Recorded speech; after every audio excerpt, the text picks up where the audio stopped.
أهلا أعزائي المتابعين في فيديو جديد وتأليف جديد من العيار التقيل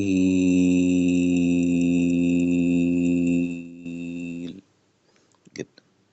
تأليف جديد من العيار التقيل جدا يا أعزائي المتابعين، وأغنية حزينة رقم 2 من الأغاني الحزينة اللي كان مقرر إن هي تنزل في تاني أيام العيد، بس حصل تأجيل.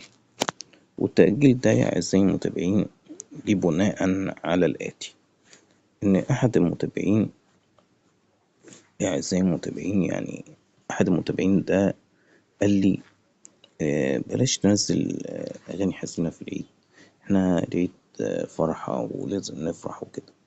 وأنا صراحة صدقت كلامه وقلت له فيها ايه يا عم، مفيش مشكلة وأنا موافق على الكلام ده.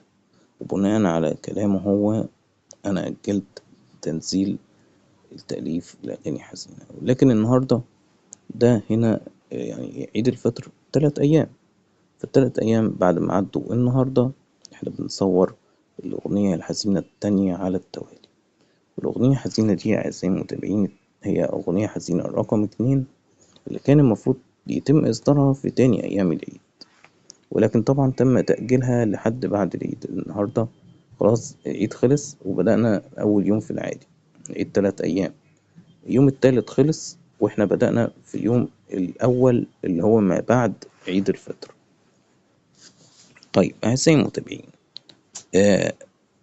طبعا الأغنية حزينة رائعة جدا وجميلة جدا، وأنا عملت مجهود كبير جدا في كتابة هذه الكلمات.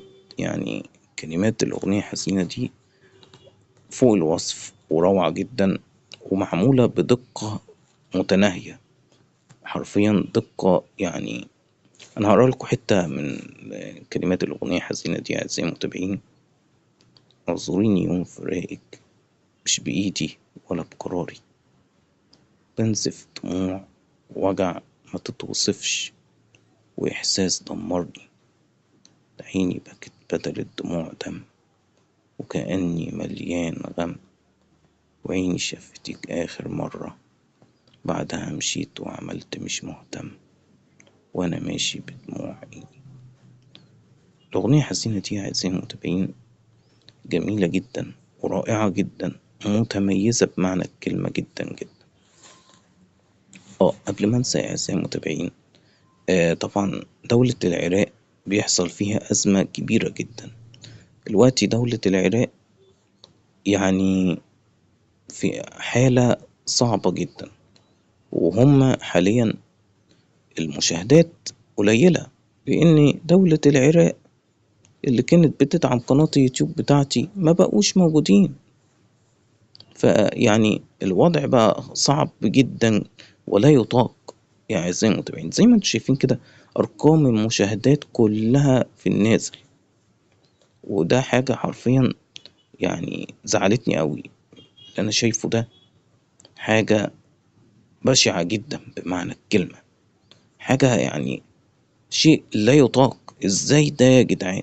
ازاي ده؟ ايه الأرقام اللي أنا شايفها دي؟ ازاي؟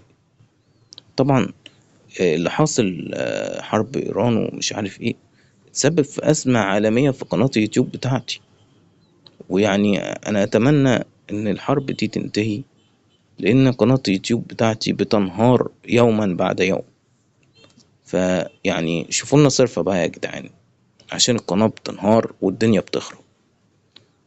ولحد هنا نكون وصلنا لنهاية الفيديو أعزائي المتابعين، وأتمنى إن كلمات الأغنية الحزينة اللي هعرضها دلوقتي في الديسكريبشن تكون عجبتكم، ومستني أشوف آرائكم وكومنتاتكم عن التأليف الجديد. أشوفكم في فيديو جديد، مع السلامة.